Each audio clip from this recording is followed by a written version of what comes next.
हम सब मिलकर के कोई ऐसी नीति रणनीति बनाते क्यों नहीं है जिससे सीमाएं हमेशा हमेशा शांत रहें। लेकिन पहलगांव की घटना ने साबित कर दिया है कि लापरवाही देशवासियों की जान ले सकती है। और अभी जब मैं सुन रहा था और बहुत ही उत्तेजित भाषा में जब जवाब मिल रहा था, उत्तेजित भाषा इसीलिए बोल रहे हैं कि जनता सम्मोहित हो जाए, जनता स्वीकार करने लगे। लेकिन सच्चाई ये नहीं है। आप कितना भी उत्तेजित बोलें, देश की जनता समझ रही है। ये सही है कि जनता के इमोशंस का लाभ आप उठा रहे हैं शासन करने के लिए। जनता का इमोशन का लाभ उठाती है सरकार। मुझे याद है कि जिस दिन पहलगाम हमला हुआ उस दिन वहां का हर पर्यटक पूछ रहा था, जो पर्यटक पूछ रहे थे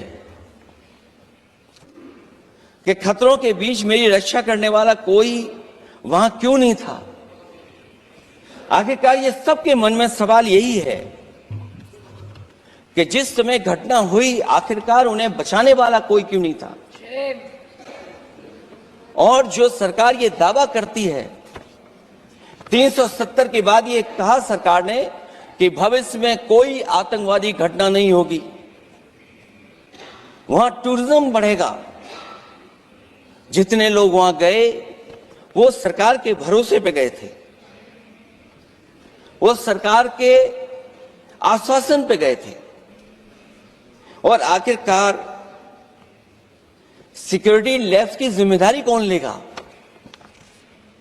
अध्यक्ष महोदय, सबसे बड़ा सवाल यही है कि सिक्योरिटी लैब्स का रिस्पॉन्सिबल कौन होगा, वो जिम्मेदारी कौन लेगा। और ये जो पहलगांव की घटना हमारे इंटेलिजेंस फेलियर की वजह से है। उन्हें मैदान को खुला छोड़ दिया। वो सरकार जानती होगी कि कितना समय लगा होगा फोर्सेस को आने में। आखिरकार वो जिम्मेदारी किसकी है। और फिर सरकार को यह जरूर बताना चाहिए कि सरकार क्या क्या कदम उठा रही है कि भविष्य में ऐसी घटना ना हो।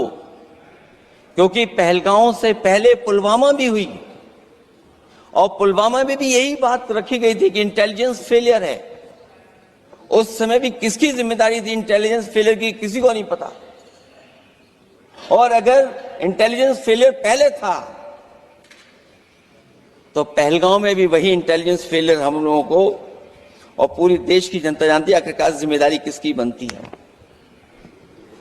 जो लोग बड़ी बड़ी बातें कर करके चले गए,